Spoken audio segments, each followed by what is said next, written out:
नमस्कार श्रोते हो, साहित्य पंढरी या कथाकथन चॅनलवर तुम्हा सगळ्यांचं मनापासून स्वागत.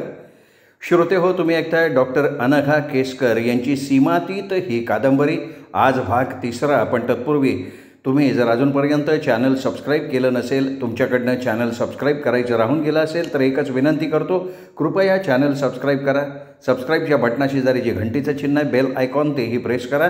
येणाऱ्या पर्यायातनं ऑल हा पर्याय निवडा, म्हणजे मी चॅनलवर या कादंबरीचा भाग अपलोड केला की ताबडतोब त्याचं नोटिफिकेशन सगळ्यात पहिल्यांदा तुम्हाला मिळेल. ऐकूया डॉक्टर अनघा केसकर लिखित सीमातीत भाग 3. इतक्या वर्षांनी अचानक पायलची मेल आली तेव्हा ख्रिस त्याच्या सहकाऱ्यांबरोबर महत्त्वाच्या प्रकल्पावर चर्चा करत होता. तिचं नाव वाचलं आणि त्याच्या डोळ्यासमोर पहिल्या दिवशी JNUच्या आवारात पाहिलेली पायलची हसरी, अल्लड, सडपातळ मूर्ती उभी राहिली. दोन्ही बाजूंना हात फैलावून डान्स करणारी, गाणं म्हणणारी तिची कमनीय मूर्ती त्याच्या मनावर कायमची कोरली गेली होती. भुरूभुरू उडणाऱ्या, किंचित तांबूस दिसणाऱ्या केसांच्या उडत्या बटा आणि मिश्किल हसरा गोड चेहरा, यामुळे ती एखाद्या सोनपरीसारखी दिसत होती. आणि अचानक ध्यानीमनी नसताना आपल्या पुढ्यात उभं राहून तिने मैत्रीचा हात पुढे केला होता. आपलं ते इंग्लिशमधलं हातवारे करत केलेलं मोडकं तोडकं संभाषण आठवून त्याला हसायला आलं. आत्ता मनात असूनसुद्धा त्याला तिच्याशी बोलता आलं नाही. मेलला उत्तरही अगदी थोडक्यात का होईना पण देता आलं नाही. पण कामावरून निघाल्यावर गाडी चालवताना त्याच्या मनात त्या पूर्वीच्या दिवसांच्या आठवणी दाटायला लागल्या. त्याचा टीम लीड इंडियन असल्यानं आणि उरलेली दोघेही एशियन असल्यामुळे शुक्रवार संध्याकाळ असूनही मीटिंग बरीच लांबली होती. अर्थात घरी जायची त्यालाही घाई नव्हती. घरी कोणी वाट बघणारं, रुसणारं नव्हतंच. वाटेत काहीतरी पोटात ढकलायचं आणि मठीत जाऊन एकट्यानं बसायचं, हेच तर करायचं आहे. ख्रिस त्याची PhD संपवून भारतातून जर्मनीत यायला निघाला तेव्हा एकमेकांच्या कायम संपर्कात राहायचं असं त्या दोघांनी एकमेकांना आश्वासन दिलं होतं. तेव्हा तिची हात हलवणारी, बारीक बारीक होत जाणारी मूर्ती त्याला आठवली. पुढे काही दिवस ते दोघं एकमेकांच्या संपर्कात होतेही. पायलनं त्याला तिच्या लग्नाची पत्रिका पाठवली होती. थाटामाटानं लग्न करण्याची पंजाबी हौस ख्रिसला माहिती होती. तिनेही त्या समारंभाला यायची ख्रिसला गळ घातली होती. पण मनाला येईल तेव्हा आणि येईल तिथे जाता येणं तेव्हा ख्रिससाठी कुठल्याच दृष्टीनं सोपं नव्हतं. पुढे हळूहळू 2 पत्रांमधली अंतरं वाढत जाऊन केव्हा तरी पत्रव्यवहार संपूनच गेला. तिच्याविषयी मनात कितीही आपुलकी असली तरी प्रत्यक्षात तिच्याशी आपल्या अंतस्थ भावना उघडं करणं वेगळं आणि दूरवरून पत्रामधून आपल्या वैयक्तिक प्रश्नांशी तिच्याशी चर्चा करणं वेगळं. या 2 गोष्टी भिन्न आहेत हे ख्रिसच्या लक्षात आलं होतं. पायलचंही असंच झालेलं असावं. पत्रव्यवहार थंडावला तरी ख्रिसच्या मनात पायलचं वेगळं स्थान कायम होतं. किती मनकवडेपणानं तिने ख्रिसला समजावून घेतलं होतं. त्या दोघांमध्ये धर्म, देश, भाषा यामध्ये आणि सांस्कृतिक तफावत असूनसुद्धा तिने आपसूक त्याच्या भावना, त्याच्या अडचणी, त्याचं दुःख समजावून घेतलेलं होतं. आज इतक्या वर्षांनंतरही त्याचं ख्रिसला आश्चर्य वाटलं. ज्या दिवशी त्यांच्यात जवळीक निर्माण झाली तो दिवस त्याला तारीख वारासकट आठवला. 18 ऑक्टोबर 1992. तो शनिवार होता. स्कूल ऑफ आर्टच्या आवारात ख्रिस खिन्न मनानं पायलची वाट बघत बसला होता. ती नेहमीच्या उत्साहात आली होती. शिष्टाचार म्हणून ख्रिस तिच्याशी 4 शब्द बोलला होता, पण कसं कोण जाणे त्या पठ्ठीनं ख्रिसचा मूड बरोबर ओळखला होता. पाहिजे तर आपण आज अभ्यासाला सुट्टी देऊ असं सुचवलं होतं. खरोखरच त्या दिवशी त्याला फार एकटं आणि उदास वाटत होतं. आदल्या रात्री त्याचा डोळ्याला डोळा लागला नव्हता. भणाणणाऱ्या पंख्याखाली झोपूनही थंडावा मिळत नव्हता. कानाशी डास गुणगुणत होते, अंगाचे लचके तोडत होते. शेजारच्या खोलीतली मुलं भसाड्या आवाजात अनाकलनीय भाषेत बोलत होती, किदळत होती. बराच वेळ हॉस्टेलच्या लॉबीत फोनची वाट बघत थांबल्यावर संध्याकाळी उशिरा रायनाचा फोन आला होता. तिच्याकडून घरची खुशाली कळावी अशी अपेक्षा करणं मूर्खपणाचं होतं. तरीही तिथे सगळं आलबेल असेल असं उगाचच ख्रिसला वाटलं होतं. पण डॅडींची मनस्थिती पूर्वीपेक्षा जास्त बिघडली होती. डोक्यावर परिणाम झाल्यासारखे ते एकटेच स्वतःशी काहीतरी पुटपुटत बसतात असं रायनानं सांगितलं तेव्हा ख्रिसच्या गळ्यात आवंढा दाटून आला होता. कोणाशीही बोलताना डॅडी एकदम गप्प बसतात. आपण काय बोलत होतो हेच विसरतात. कधी हुंदका अडवल्यासारखे विचित्र आवाज काढतात. रायनाने त्याला सांगितलं होतं, मला हे लक्षण काही ठीक दिसत नाही आहे. मला वाटतं डॅडना एखाद्या सायकॅट्रिस्टला लवकरात लवकर दाखवायला हवं. अपराधी मनानं ख्रिसनं तिला सुचवलं होतं. त्यावर ती म्हणाली, तुला काय सांगू रे इथल्या रडकथा. सरकारनं पूर्वीची हेल्थ स्कीम आता रद्द केली आहे आणि खाजगी कंपन्यांकडनं हेल्थ इन्शुरन्स काढायचा तर ते इतकं महागडं काम झालं आहे की विचारू नकोस. ख्रिसने तिला विचारलं की मग मम्माची काय खबर बात आहे. तिला जी नोकरी मिळेल असं तिला वाटत होतं ती मिळाली का. कुठलं काय रे, प्रयत्न चालू आहेत तिचे, पण नोकऱ्या मिळणं इतकं सोपं राहिलं आहे का. रायनाच्या आवाजात काळजी होती. ख्रिसनं धास्तावून तिला विचारलं की तुझी तरी नोकरी ठीक चालली आहे ना. तर ती म्हणाली, चाललं आहे कसं तरी.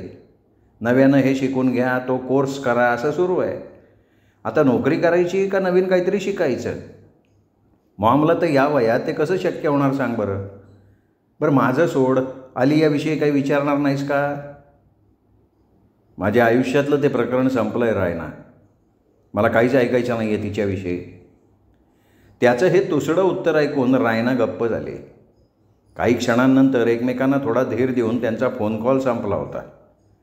तिकडची विस्कटलेली घडी इतक्यात सुधारणार नव्हती हेच खरं. आलियाशी भांडण झाल्यापासून तिच्याविषयी विचारच करायचा नाही असं ख्रिसने त्याच्या मनाला बजावलं होतं.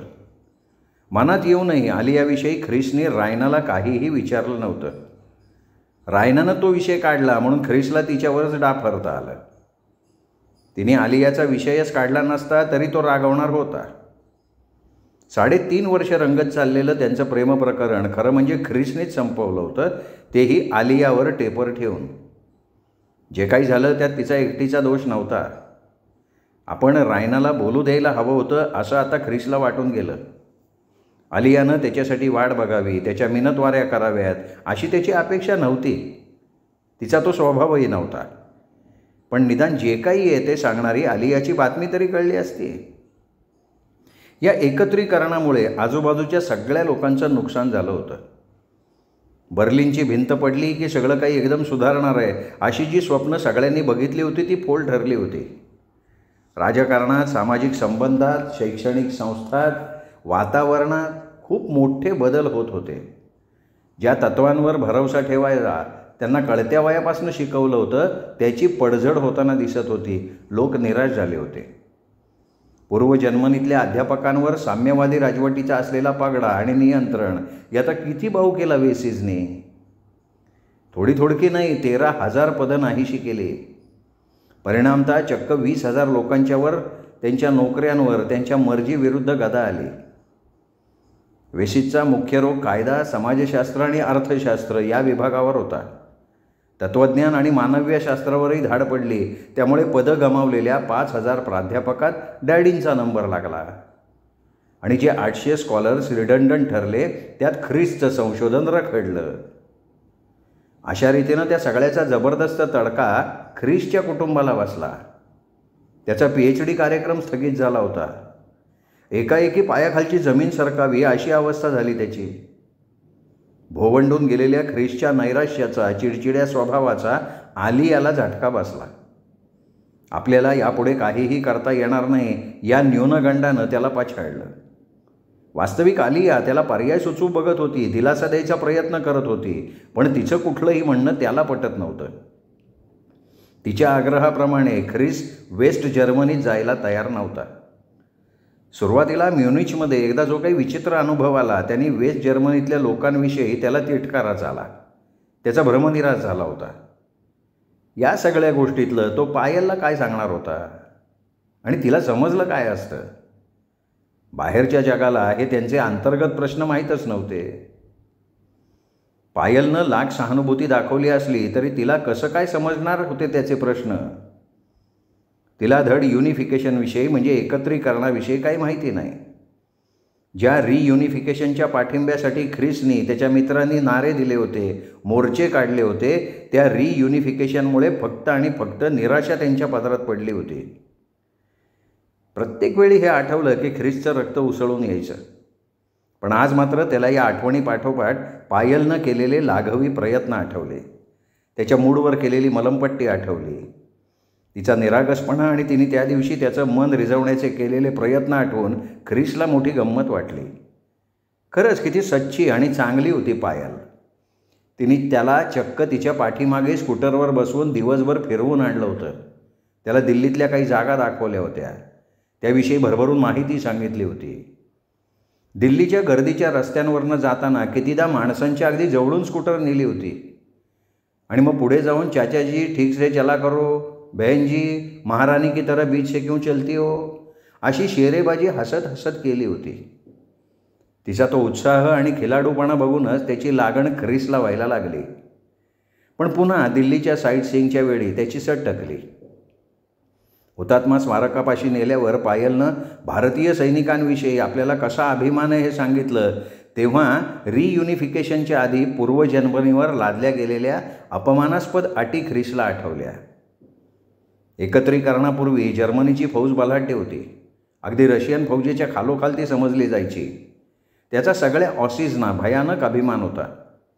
2.25 लाख सैनिक असलेली ती फौज आपोआप वेसीच्या सैन्यात विलीन होणार आणि 55 वर्ष वयाच्या सगळ्यांना निवृत्त केलं जाणार, अशा त्या अटी. या मानहानी करणाऱ्या अटी ऑसीजने नाईलाजानं मान्य केल्या. एवढ्या अपमानास्पद अटी ऐकून घेतल्यावरही काय घडलं? एकत्रीकरण झाल्या 3,000हून जास्त लोकांची बदली करून त्यांना पश्चिम जर्मनीत पाठवलं गेलं. खालच्या पदांवर त्यांची नेमणूक केली गेली. कित्येक मिलिटरी वाहनं, हँडगन्स, एअरक्राफ्ट्स, वॉरशिप्स, डिफेन्स सिस्टीम्स आपसूक पश्चिमेच्या लोकांकडे सुपूर्द करायला लागले. युरोपातल्या इतर देशांच्या दबावामुळे जो तह लादला गेला त्यानुसार काही युद्ध साहित्य चक्क नष्ट करावं लागलं. पायलच्या त्या बडबडीमुळे ख्रिसच्या डोक्यात ह्या अप्रिय आठवणी जाग्या झाल्या. पण तिचा भाबडेपणा बघून ख्रिस त्याविषयी काही बोलला नाही. नंतर परंपरांचा आणि इतिहासाचा गौरव वगैरे गोष्टीबाबत पायलनं फुशारक्या मारायला सुरुवात केल्यावर मात्र त्याचा संयम संपला होता. त्यांनी तिच्याशी वेड्यासारखा वाद घातला होता. पण स्वतःच्या मनातली बोचरी खळबळ मात्र बोलून दाखवली नव्हती. आज ते आठवल्यावर ख्रिसला पायलविषयी उमाळा दाटून आला. कोणत्याही शहाण्या माणसानं ख्रिससारख्या जर्मन माणसाला हिंदी सिनेमा बघायला नेलं नसतं. पण पायल इतर लोकांसारखी शहाणी नव्हतीच ना. तिने टुकार थिएटरमधल्या सुमार सिनेमाला ख्रिसला नेलं. त्याला सिनेमा कळत नव्हता तर कुजबुजत त्यातल्या संवादांचा अर्थ सांगण्यात तिला संकोच वाटला नव्हता. त्यासाठी त्याच्या कानाजवळ तोंड आणून कुजबुजायला तिला जराही संकोच वाटला नव्हता. सिनेमा काही फारसा चांगला नव्हता, पण तिथल्या लोकांचा जोश बघून ख्रिस काही काळ अंतर्मुख झाला होता. शिट्ट्या काय, मोठ्यानं ओरडणं काय. आजूबाजूला बसलेले हे लोक श्रीमंत नाहीत, प्रतिष्ठित घरातले नाहीत. त्यांच्या आयुष्यात अनेक गैरसोयी आहेत. त्या सहन करत, आनंद शोधत ते कसे जगू शकतात हे त्यांनी स्वतःच्या डोळ्यांनी बघितलं. आपल्या दुःखाचं, विवंचनेचं आपण स्तोम माजवतोय का, असं सुद्धा त्याला तेव्हा वाटलं. सगळ्यात कहर झाला रस्त्यावरच्या पराठ्यांच्या ढाब्यावर पायलनं पराठा घाऊ घातला तेव्हा. बेढब लाकडी बाकावर बसून एक म्हातारं जोडपं गप्पा मारत जेवत होतं. साडी नेसलेल्या, सलवार कमीज घातलेल्या 4 बायका हसत खिदळत उभ्या उभ्या काही बाई खात होत्या. एखादी राजकुमारी असल्याच्या थाटात पायल आज शिरली होती. ढाब्यावाल्याला एका बाजूला खुर्च्या मांडायला सांगितलं होतं. हा सगळा प्रकार ख्रिसला नवीन होता. पायलनं त्याच्यासाठी गोबी पराठा मागवला. शेजारी बसलेल्या 6-7 वर्षाच्या मुलाशी, त्या म्हाताऱ्या जोडप्याशी, त्या बायकांशी पायल तेवढ्याच आपुलकीनं बोलत राहिली. जेव्हा तिखट खाल्ल्यामुळे त्या छोट्या मुलाच्या डोळ्यातनं पाणी आलं तेव्हा त्याला ती म्हणाली, तू बहादूर आहेस ना, मग तिखटाला घाबरायचं नाही काय. आणि स्वतःच्या पर्समधनं त्याला तिने कँडी काढून दिली होती, ती सुद्धा एक हग देण्याच्या बोलीवर. त्या मुलानंही अनोळख्या असलेल्या पायलला लाजत मुरकत पुसटशी मिठी मारली. ख्रिसला या प्रकाराची गंमत वाटली. त्यांनी तिची फिरकी घेण्यासाठी फुरंगटून म्हटलं, मलाही तिखट लागलं आहे, डोळ्यातून पाणी येतं आहे, पण मला कँडी नाही. तेव्हा पायल हसत म्हणाली, देते बाबा, पण तुला मात्र हग देण्याची शर्त नाही बरं का. ते तिचं वात्रट बोलणं ऐकून तोच कानकोंडा झाला. जाताना ढाबेवाल्याला, अंकल जी बहुत बढिया खाना खिलाया भाई, असं तितक्याच मोकळेपणानं सांगून पायल मोकळी झाली होती. ती कोणाशीही कशी काय इतक्या मोकळेपणानं वागू शकते याचं ख्रिसला आश्चर्यच वाटलं होतं. बरं, काही विचारायची सोय नाही. चेष्टेवारी नेऊन तिने ख्रिसची खिल्लीच उडवली असती. आपल्याला जन्मात हिच्यासारखं वागता बोलता येणार नाही हे त्यांनी ठरवून टाकलं. तो पूर्ण दिवस ख्रिसच्या आयुष्यातला अगदी वेगळा आणि लक्षात राहण्यासारखा दिवस होता. म्हणूनच आज इतकी वर्ष झाल्यानंतरसुद्धा त्याला ते सगळे छोटे छोटे प्रसंग जसेच्या तसे आठवत होते. दिवसभराची सैर आटोपून ते कॅम्पसवर आले तेव्हा सकाळच्या त्याच्या खिन्नतेचा मागमूससुद्धा उरला नव्हता. पायलनं हॉस्टेलच्या दाराशी ख्रिसला सोडलं तेव्हा त्यांनी मनापासून तिचे आभार मानले होते. तिनेही त्यातला भाव समजवून घेतला होता. त्या दिवशी त्यांच्या मैत्रीचा बळकट पाया घातला गेला होता आणि पुढच्या 2 वर्षात मैत्रीचे धागे आणखीन बळकट झालेले होते. त्या दिवशी त्याला शुक्रिया हा शब्द प्रथम कळला होता. आणखीही गुडबाय या अर्थाचा एक शब्द तिने तेव्हा शिकवला होता. कितीही डोकं खाजावलं तरी तो काही ख्रिसला आत्ता आठवेना. नंतरसुद्धा पायलने त्याला कित्येक वेळा दिल्लीत फिरवून आणलं होतं. लाल किल्ला, राष्ट्रपती भवन, अगदी चांदणी चौकातल्या गजबजलेल्या मोहल्ल्यातून स्वतःसाठी कुडत्यांची खरेदी केली तेव्हा त्यालाही त्याच्यासाठी सिल्कचा पिवळसर रंगाचा कुडता घ्यायची जबरदस्ती तिने केली. दिवाळीच्या दिवशी अरोरा हाऊस नामक त्यांच्या पॅलेशियल घरी आग्रहानं नेलं. पंजाबी ढंगाचा नाच करायला लावला. किती सुंदर होते ते दिवस. वाटेत कुठेतरी थांबून पोटपूजा करावी म्हणून गाडी चालवता चालवता कुठल्या हॉटेलात जावं याचा ख्रिस विचार करत होता. पायलच्या आठवणीमुळे आत्ता त्याला इंडियन फूड खायची तीव्र इच्छा झाली. तसंही बरेच दिवसात त्यांनी इंडियन फूड खाल्लेलं नव्हतं. छानशा इंडियन रेस्टॉरंटमध्ये जाऊन त्यांनी बटर चिकन आणि पराठा मागवला आणि मजेत चाखत माखत तो ते खायला लागला. आज पायलनं ख्रिसच्या मनाचा ताबाच घेतला होता. आपल्या स्टुडिओ अपार्टमेंटमध्ये येऊन टी व्ही समोर बसला तरी त्याच्या मनातून भारतात घालवली ती 2.5 वर्ष काही गेली नाहीत. शेवटी त्याने टी व्ही बंद केला आणि बिअरचे घुटके घेत पुन्हा तो आठवणीत रमला. ते दिल्लीतून मनसोक्त भटकले होते त्या दिवशी ख्रिसनं पायलला त्याच्या अंतरंगातल्या तीव्र भावनांविषयी काहीही सांगितलेलं नव्हतं. पण 2-3 प्रसंग असे आले होते की पायलनं तिच्या नकळत त्याच्या मनात धुमसणाऱ्या रागाला फुंकर मारून प्रज्वलित केलं होतं. भारतीय फौज, इतिहास याविषयी तर ती काही बाई बोलली होती तेव्हा तो आत्म चिडला होता. भारतातल्या लोकशाही व्यवस्थेविषयी तिने त्याला मोठ्या अभिमानानं सांगितलं होतं. ख्रिस साम्यवादी देशात लहानाचा मोठा झाला असल्यानं आपलं हे बोलणं त्याला रुचणार नाही हेही तिच्या लक्षात आलं नव्हतं. त्याचा कल अर्थातच साम्यवादाकडे आणि त्यात अंतर्भूत असलेल्या एकाधिकारशाहीकडे होता. आधीच वैतागलेल्या ख्रिसनं पायलशी त्याबाबत हुज्जत घातली होती. पण तरीही पायल अजिबात रागवली नव्हती. ख्रिसला आजही वाटलं आपला तेव्हाचा राग बरोबर नव्हता का. त्याला लहानपणापासून लोकशाही व्यवस्थेचा, चंगळवादी कॅपिटलिस्ट अर्थव्यवस्थेचा रागराग करायला शिकवलं गेलं होतं. युनिफिकेशन म्हणजे एकत्रीकरण झालं म्हणून ते कॅपिटलिझमचे डोस लगेच कसे काय पचवले जाणार होते. इतिहासाविषयी बोलतानाही त्याचा तोल सुटलाच होता. इतिहासाविषयी ख्रिसला असलेला राग फक्त हिटलरच्या तरतुदींमुळे असावा असा पायलचा नक्की समज झाला होता. पण तो तसा नाही आहे हे पायलला सांगणं ख्रिसला शक्य नव्हतं. कारण हे सगळं सांगायचं म्हणजे त्यासाठी तिला युनिफिकेशन आणि त्यानंतरची वाताहत याविषयी सांगायला लागलं असतं. डॅडी, मॉम, आलिया या सगळ्यांविषयी बोलायला लागलं असतं. तेवढा मोकळेपणा त्याला तिच्याविषयी वाटणं शक्य नव्हतं. कुणाशी धडाधडा काही बोलावं हा मुळातच त्याचा स्वभाव नव्हता. स्वतःची मानहानी कोणाही पाशी कबूल करण्याइतका तो खुल्या मनाचाही नव्हता. विचार करता करता ख्रिसला पेंग यायला लागली. तो अंथरुणावर जाऊन पडला आणि काही क्षणात झोपेच्या अधीन झाला. श्रोतेहो, हा होता डॉक्टर अनघा केसकर लिखित सीमातीत या कादंबरीचा 3रा भाग. 4था भाग उद्या भेटूयात. उद्या साहित्य पंढरी या कथाकथन चॅनलवर. तोपर्यंत नमस्कार.